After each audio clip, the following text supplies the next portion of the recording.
할렐루야. 행복한 교회 성도 여러분, 8월 30일 주일 예배를 하나님 앞에 올려드리겠습니다. 다 같이 한번 기도하겠습니다. 하나님 아버지 감사드립니다.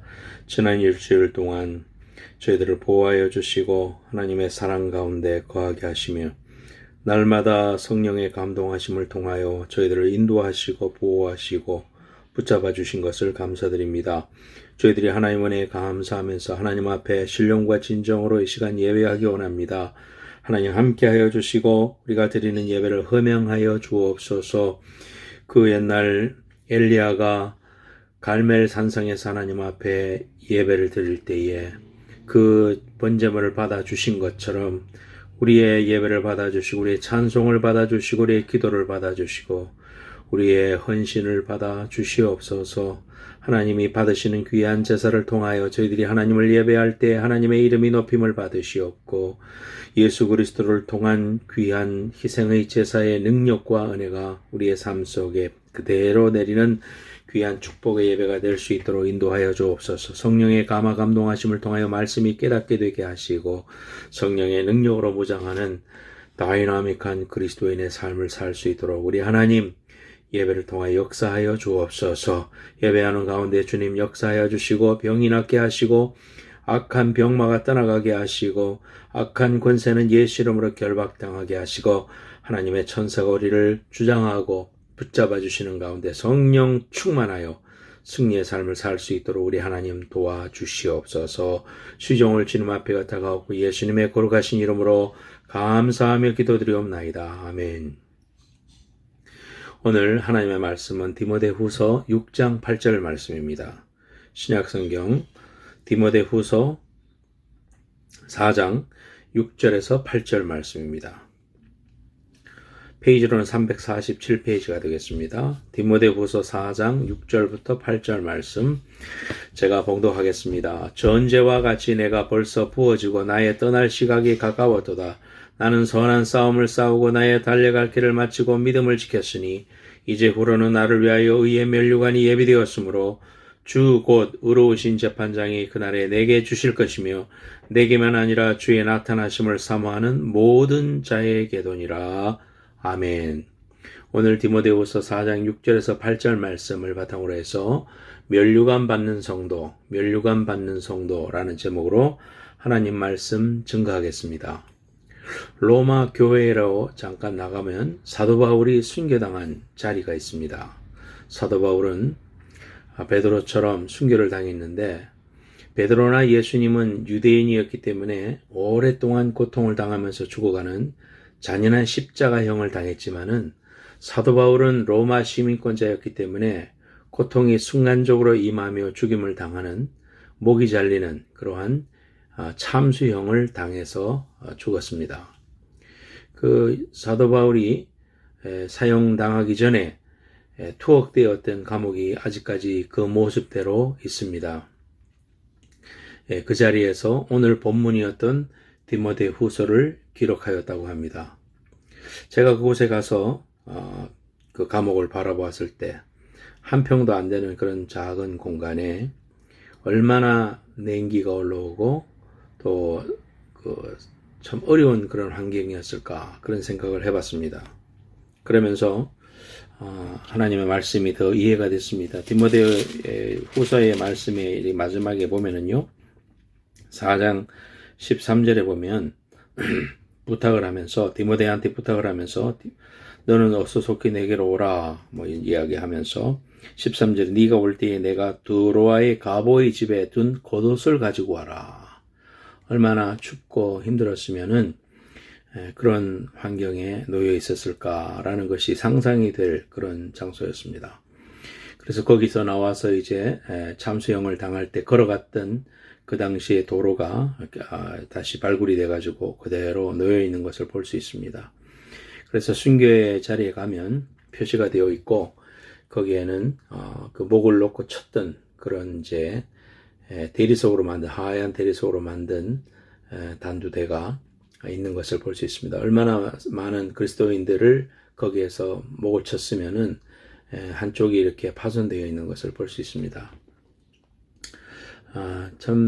그런 모습을 보면서 참 이 사도 바울이 그가 복음이 아니었으면 이 세상에서 그저 안정된 그런 삶을 살 수 있었을 텐데 복음을 알게 되고 하늘나라를 알게 되고 예수의 사랑을 알게 되니까 그의 삶은 비록 고난과 힘든 삶이고 순교로 영광스러운 자리를 마련했지만은 그러나 그의 영혼은 늘 기뻐하고 감사했던 것을 생각할 수 있었습니다. 오늘 본문 말씀에 보면 자신이 이제 순교를 할 것이라는 것을 어느 정도 직감하고 있었습니다. 그런 순간에 나는 억울하다. 아직 할 일이 남아있는데 한탄하지 않고 고백하기를 나는 선한 싸움을 싸우고 달려갈 길을 다 마치고 믿음을 지켰다. 그렇게 말하고 있습니다. 그렇기 때문에 이제 후로는 나를 위하여 의의 면류관이 예비되어 있다라고 확신하는 그러한 확신을 보게 됩니다. 면류관은 무엇입니까? 면류관은 치열한 경기를 끝내고 우승한 자에게 주는 영광스러운 상이라고 할 수 있습니다. 끝까지 달려간 사람, 끝까지 경기를 마친 사람에게 주는 하나님의 축복의 영광의 상급을 성경에서는 우리에게 분명하게 말씀해 주고 있습니다. 성경에는 의의 면류관뿐만 아니라 승리의 면류관, 영광의 면류관, 생명의 면류관이라는 것들이 나오죠. 우리가 살아가는 신앙생활은 반드시 우리의 삶에 따라서 주님이 주시는 영광의 면류관이 주어진다고 하고 있습니다. 히브리서 11장 6절에 믿음이 없이는 하나님을 기쁘시게 하지 못하나니 하나님께 나아가는 자는 반드시 그가 계신 것과 또한 그가 자기를 찾는 자들에게 상 주시는 이심을 믿어야 할지니라 그랬습니다. 하나님이 독생자 예수를 통해서 구원이란 어마어마한 선물을 주시고 성령을 주시고 믿음을 주셨는데 믿음을 잘 지키고 충성한 자들에게는 하나님께서 상급을 주셨습니다. 영어로 rewards를 주셨습니다. 하늘나라에 상급이 다 있습니다. 여러분 각자에게 예비된 하늘나라의 상급을 다 잘 받으시기를 예수님의 이름으로 축원합니다. 계시록 2장 10절에도 네가 죽도록 충성하라. 그리하면 내가 생명의 관을 내게 주리라. 크라운. 네 생명의 관을 너에게 주리라 그랬습니다. 제가 굿나이프 선교단에서 늘 불렀던 찬송 하늘 위의 집이라는 찬송이 있는데요. 2절에 보면 나 가난해도 외롭지 않네 전국 길 가니 실망 없다네 나 은혜로서 면류관 쓰며 검은 곳 타는 전국 가네 내게는 하늘 저 위에 집이 있네 햇빛 비치고 찬란한 그곳 그날이 오면 다시 방황치 않고 순황금 길을 거닐겠네. 여기 보면 은혜로서 면류관 쓴다 그런 찬양의 가사가 나오죠. 우리도 우리의 믿음 생활 잘해서 하늘나라 갔을 때 구원해 주신 것만도 감사한데 하나님께서 우리에게 머리에 면류관 씌워주시고 상급 주시고 은혜 주시는 귀한 은혜도 받아 쓰는 귀한 축복을 받아야 됩니다. 그런 영광의 면류관, 오늘 특별히 의의 면류관을 어떻게 하면 받아 쓸 수 있을까? 오늘 본문은 디모데후서는 바울의 13서신 중 제일 마지막에 쓰여졌습니다. 로마 감옥에 갇힌 바울은 죽음을 예상하고 아들같이 여기는 디모데에게 유언처럼 이 편지를 남겼습니다.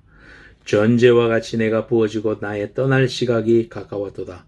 나는 선한 싸움을 싸우고 나의 달려갈 길을 마치고 믿음을 지켰으니 이제 후로는 나를 위하여 의의 면류관이 예비되었다. 그랬습니다. 6절에 전제와 같이 내가 부어졌다는 말씀을 이해하기 위해서는 구약의 제사법을 알아야 합니다. 전제라는 것은 제물을 제단 위에 올려놓고 양을 잡고 불사르기 전에 그 제물 위에다가 포도주를 붓는 의식이었습니다. 이 포도주는 피를 상징합니다. 피는 생명이죠. 다시 말해서 자신이 곧 전제가 되어 부어진다는 이야기는 하나님을 위해서 자신을 온전히 불살라 순교하겠다는 그러한 하나님의 뜻을 알게 되었다. 그런 확신을 가지고 있습니다. 말하고 있습니다. 로마서 12장 1절에 그러므로 형제들아 내가 하나님의 모든 자비하심으로 너희를 권하노니 너희 몸을 하나님이 기뻐하시는 거룩한 산 제물로 드리라. 이는 너희가 드릴 영적 예배니라 그랬습니다. 우리의 몸을, 우리의 재능을, 우리의 시간을, 우리의 물질을, 내 호흡도 주님 믿고 주님이 구원하신다 하면은 다 하나님의 것 아닙니까? 이거 내가 가진 것 같지만 하나님의 것이죠. 하나님을 위해서 온전히 불살라 주님을 위해서 드려지겠다라는 그러한 전제와 같이 내가 부어짐, 포어링하는 이러한 하나님의 귀한 은혜를 이야기하고 있습니다. 자, 이런 영광의 면류관을 받으려면 첫째로 오늘 본문 말씀에 보면은 선한 싸움을 싸워야 된다 그랬습니다. 우리가 예수를 영접하고 하나님의 자녀가 된 순간 하나님이 제일 기뻐하십니다. 천사들이 방파레를 울리며 좋아합니다. 하나님의 기쁨을 표시하십니다. 그러나 자신의 종을 잃어버린 사탄마귀는 가장 긴장 상태가 됩니다. 어떤 방법을 써서라도 믿지 않고 낙심하게 만들 그런 영적인 전쟁을 벌이게 되는 것입니다. 때로는 환난도 허락하시고 또 하나님이 허락하는 가운데서 여러 가지 어려움과 병과 고통도 우리에게 올 수 있습니다. 특별히 집안 가운데 자신이 제일 먼저 예수 믿은 집안에서는 늘 갈등과 어려움을 겪습니다. 그럴 것 아닙니까? 혼자 예수 믿었으니까 주일날 일 안 하고 교회 간다고 하니 핍박이 있을 수 있고요. 제사 안 지낸다고 그러니까 어려움이 있을 수 있고요. 하여튼 하나님 앞에서 믿음으로 살려면은 어려움을 겪습니다. 예수 믿어도 물에 물 탄 듯 술에 술 탄 듯 결단하는 그런 삶을 살지 않으면 갈등 없습니다. 그러나 진리 안에서 살려고 예수를 따라가려고 진실로 결정한 사람들에게는 갈등이 있을 수밖에 없죠. 그래서 우리는 믿음 생활이라는 것은 선한 싸움을 싸워야 되는 그런 이 싸움에서 승리해야 되는 그러한 숙제가 우리에게 있습니다. 싸움에서 승리하려면은 싸움의 상대를 제대로 알고 싸워야 합니다. 선한 싸움을 싸우는 사람들은 혈과 육의 싸움을 하는 사람이 아니라 악한 영의 세력과 맞서 싸우며 하나님의 나라를 세우는 사람들, 그런 사람들이 선한 싸움을 싸우는 것입니다. 믿음 생활을 하는 성도들에게는 누구에게나 영적 싸움이 있습니다. 믿음을 지키며 살려고 하면 반드시 어려움이 옵니다. 가깝게는 불신자 부모로부터 또는 배우자로부터, 직장 상사로부터, 친구로부터 왕따도 당하고 핍박과 어려움이 있고 때로는 진급의 어려움도 겪을 수 있고요. 여러 가지 어려움을 겪을 수가 있습니다. 그러나 끝까지 견디는 자는 반드시 승리하게 되어 있습니다. 하나님이 높여주십니다. 우리는 주님의 은혜로 선한 싸움을 싸우며 승리해야 됩니다. 왜냐하면 싸움의 결과를 우리가 알고 있기 때문에 지금은 어려운 것 같고 힘든 것 같아도요. 하나님 의지하고 성령으로 서 있으면 반드시 승리하게 됩니다. 사도 바울은 어떤 싸움을 싸웠을까요? 선한 싸움을 싸웠을까요? 첫째는 유대인과의 싸움을 싸웠습니다. 유대인은 그의 동족이었습니다. 예수를 믿기 전에 유대 사회에서 바울은 촉망받는 미래의 랍비였습니다. 사울로 있을 때. 그의 가족도 그의 선생도 동료도 바울을 그렇게 기대했습니다. 하지만 바울이 예수를 믿고 예수를 전도하니까 그의 가족도 동료도 다 유대인들의 적으로 변했습니다. 그는 유대인들에게 40의 하나 감한매를 39대까지 율법에는 40은 못 때리게 했으니까 39대를 맞았다 이 말이에요. 40의 하나 감한매를 5번이나 맞았다. 권장을 맞았다 이 말이에요. 바울이 루스드라에서 안진뱅이를 고치고 복음을 전파할 때 유대인들이 안디옥과 이고니온에서 따라와가지고 무리를 선동해서 돌로 쳐서 거의 죽은 줄 알고 성 밖에 내쳐졌습니다. 사도행전 14장에 이야기 나오죠. 좀 그런 가운데서도 그 정신을 차린 사도 바울이 자신을 돌로 쳤던 그 성 안으로 다시 나는 복음을 전하러 가야 돼 하면서 그 성으로 들어가는 이런 장면을 보면서 감격하지 않을 수가 없는 것입니다. 바울이 예루살렘에 왔을 때는 바울을 죽이기 전에는 내가 먹지도 않고 마시지도 않겠다고 맹세한 특공대가 40명이나 됐다고 했습니다. 유대인들은 왜 그토록 바울을 죽이려 했을까요? 그가 예수는 그리스도라고 전하고 있었기 때문입니다. 예수가 메시아라고 전하고 있었기 때문입니다. 유대인은 예수를 죽였습니다. 왜? 예수가 그리스도가 아닌데 그리스도라고 주장하니까 죽인 것입니다. 그런데 지금 바울이 자기들이 죽인 예수는 부활했기에 그리스도가 맞다고 전하니까 바울은 유대인의 공공의 적이었던 것입니다. 바울은 이 싸움을 싸우고 있는 것입니다. 그들의 위협에도 불구하고 끝까지 복음을 전하는 일에 최선을 다했던 그의 싸움, 선한 싸움, 유대인과의 싸움이었습니다. 두 번째로는 이방인과의 싸움이었습니다. 바울이 이방인의 종교, 철학, 문화 등을 존중하면서 인정했다면 그들과 싸울 이유가 없었습니다. 오늘날도 예수를 믿노라 하면서도 한 발은 교회 안에 한 발은 세상에 놓고, 여러분 한국의 대구에 가면 따로국밥이 있는데요. 밥이 있고 선지국밥 따로 주는 거, 그걸 따로국밥이라고 그럽니다.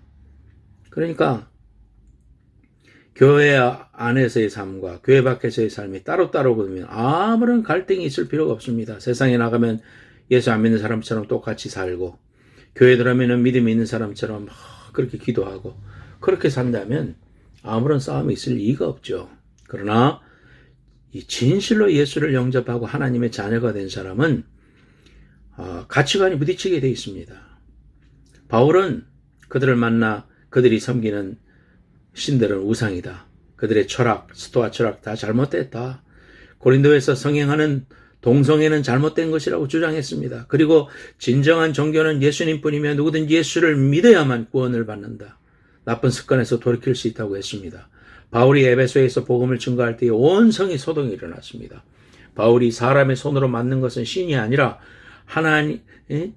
신이 아니라고 하니까 온 성이 들고 일어나서 에베소의 우상 아데미를 외치며 아데미여 아데미여 하면서요, 그리스의 신들을 섬기면서 그런 바울 일행들을 위협했습니다. 바울이 이방인들에게 가서 복음을 전할 때마다 이방인들과 충돌하였습니다.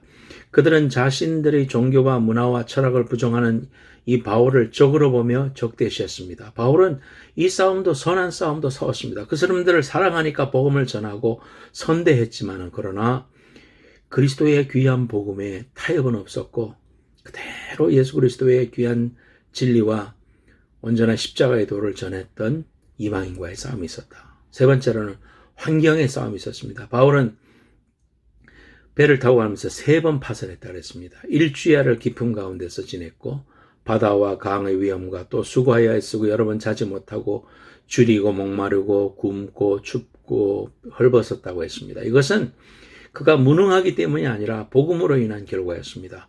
복음 전파는 그에게 안락한 삶이 아니라 혹독한 환경을 줬고, 바울은 이것과 싸워야 했습니다. 바울은 이 모든 것이 바로 선한 싸움이라고 하였습니다. 수많은 선교사님들이 안락한 그러한 자신의 삶의 지위와 또 학위와 이런 것들을 버리고 선교지에 가서 또는 목회자로 하나님의 귀한 삶을 살아갈 때에 우리의 삶은 참으로 안락한 삶이 아닙니다. 어려움을 많이 겪고 또 배신의 아픔과 또 혼자 있는 아픔과 이런 것들을 많이 겪었습니다.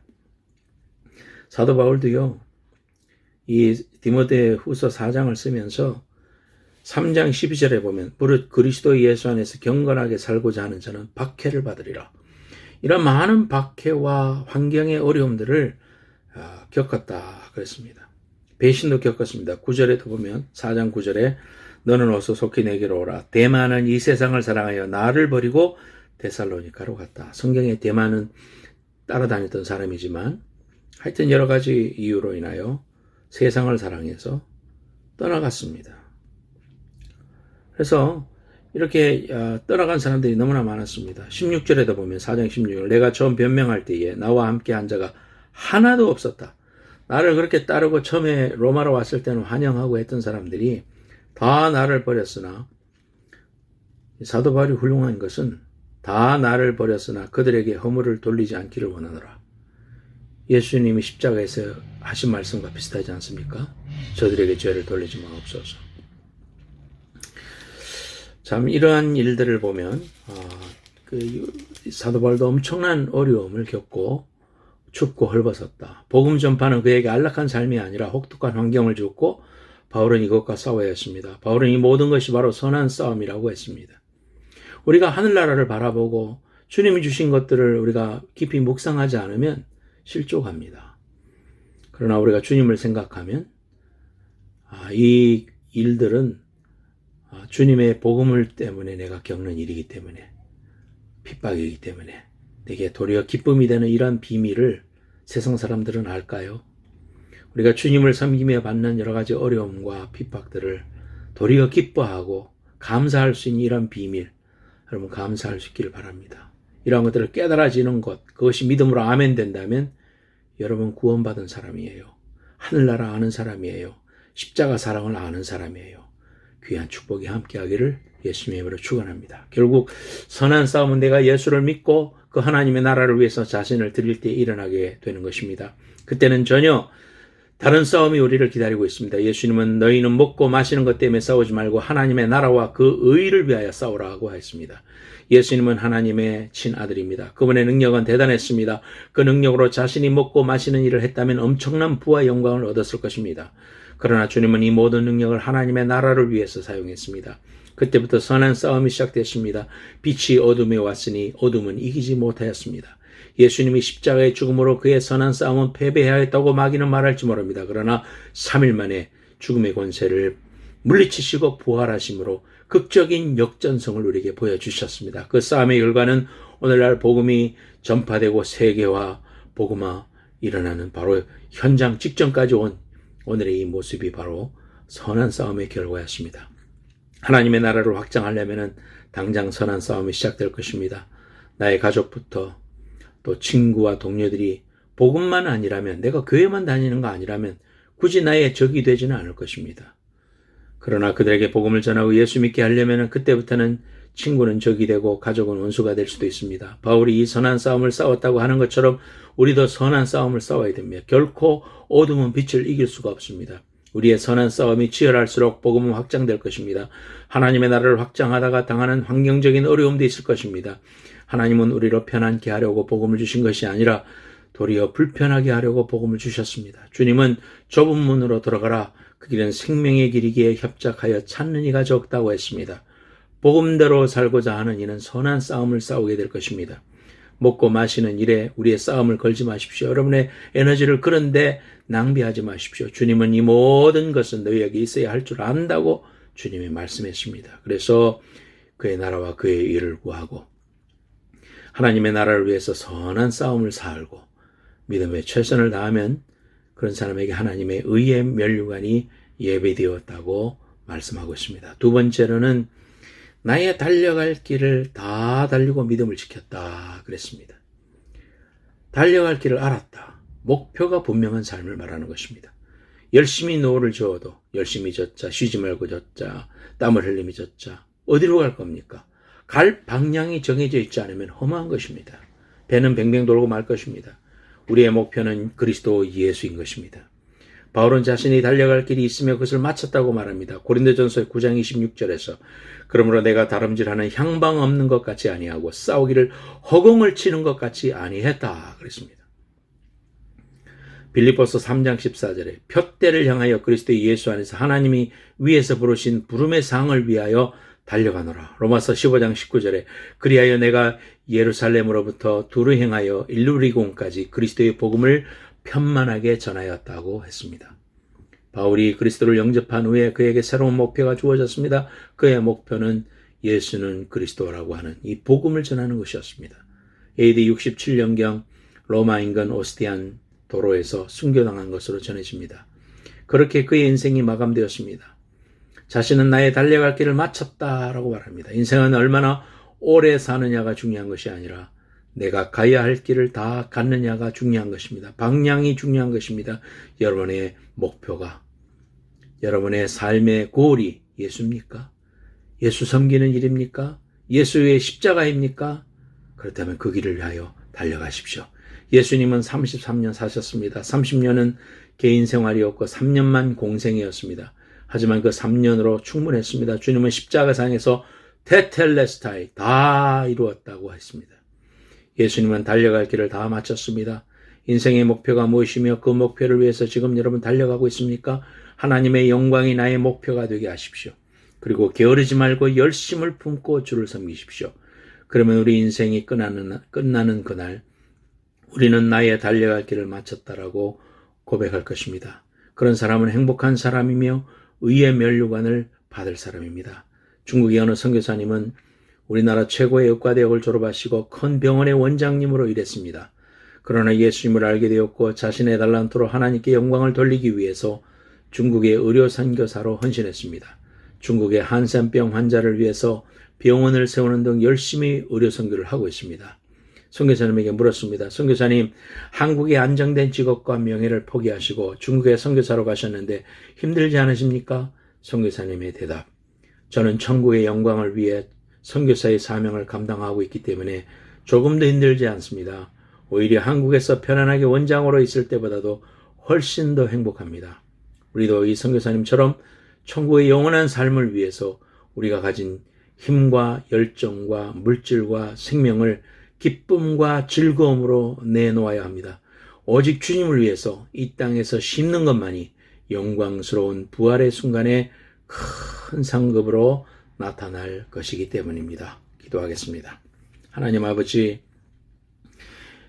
영광의 면류관, 의의 면류관, 충성의 면류관 받아쓰기 원합니다. 우리를 구원해 주신 것 감사한데 믿음 생활하며 우리에게 주어진 모든 것들을 주님 앞에 온전히 관제와 같이 부음이 되어 주님 앞에 드려질 때 주님은 우리의 하늘의 미랄이 땅에 떨어져 죽으면 많은 열매를 맺는다고 했습니다. 우리의 작은 기도가 선교의 불을 일으키고 우리의 작은 헌신이 하나님의 나라를 앞당기고 우리의 드려지는 귀한 물질 작은 것 하나가 하늘나라의 영광을 위하여 60배 100배로 쓰여질 수 있으니 하나님, 주님이 우리에게 주신 재능, 주님이 우리에게 주신 목소리, 주님이 우리에게 주신 이 시간, 물질, 건강, 주님을 위하여 온전히 쓰임받기 원합니다. 함께하여 주시옵소서. 드릴 때 하나님께서 기쁨으로 받아주시고 하나님이 마음껏 사용하셔서 주님 나라의 아름다운 귀한 복음의 일꾼들로 우리 모두를 사용하여 주시옵소서. 하나님, 주님 목표를 향하여 분명히 달려가기 원합니다. 선한 싸움을 사기를 원합니다. 끝까지 믿음을 지키기 원합니다. 어렵고 힘들고 지금은 역경 가운데 있을지 모르지만 병마 가운데 있을지 모르지만 그러나 끝까지 주님을 바라보게 하여 주옵소서. 주님을 나의 목표로 삼고 늘 주를 바라보는 자, 예수 바라보는 자 되게 하셔서 승리하게 하시고 전국에는 최후의 승리의 면류관을 다 쓰는 믿음의 일꾼들 다 되게 하여 주옵소서. 오늘도 하나님 앞에 예배한 성도들을 축복해 주시고 드린 예물들마다 축복하여 주시고 아무리 어려운 순간 속에서도 하나님의 것을 구별하고 내 삶을 드릴 줄 아는 믿음의 삶이 되게 하시고 헌신된 사람이 되게 하셔서 하나님이여 주께서 기뻐 받으시는 알곡이 되는 믿음의 귀한 일꾼들 다 될 수 있도록 축복하여 주옵소서. 하나님, 선교사님에게 힘과 능력을 허락하여 주시고 오른쪽 모든 다리와 팔다리 힘 주셔서 하나님 재활이 잘 되게 하시고 이전보다도 더 건강하게 하나님 일어서서 주의 영광을 높여드리며 하나님이여 태권도 선교로 수많은 영혼들을 위하여 쓰임받는 귀한 일꾼으로 계속하여 사용하여 주옵소서. 데이비드 형제에게도 소망과 기쁨과 은혜를 주시고 주님 주시는 능력으로 치유하여 주시옵소서. 이 방송을 듣는 모든 성도들에게 주의 성령을 7배나 더하시고 하나님의 능력을 체험하며 날마다 우리와 함께 해주는 성령의 말할 수 없는 감동으로 인도함 받는 믿음의 선한 역사를 이루게 하여 주옵소서. 믿음의 선한 싸움에서도 결코 포기하지 말게 하시고 끝까지 믿음으로 달려가는 하나님의 충성된 알곡과 일꾼들 다 될 수 있도록 복 내려 주시옵소서. 감사드립니다. 예수님의 이름으로 감사하며 축복하며 기도하옵나이다. 아멘. 이제는 다시 오실 예수 그리스도의 은혜와 하나님 아버지의 만극하신 사랑과 성령님의 감화 감동하심이 오늘 면류관 받기로 결단하고 믿음을 지키고 끝까지 믿음의 선한 싸움을 싸우며 전국에는 찬란한 영광의 면류관을 받아쓰기 원하는 의의 면류관을 받아쓰기를 원하는 모든 성도들 위해 이제로부터 영원까지 함께해 주시기를 간절히 축원하옵나이다. 아멘.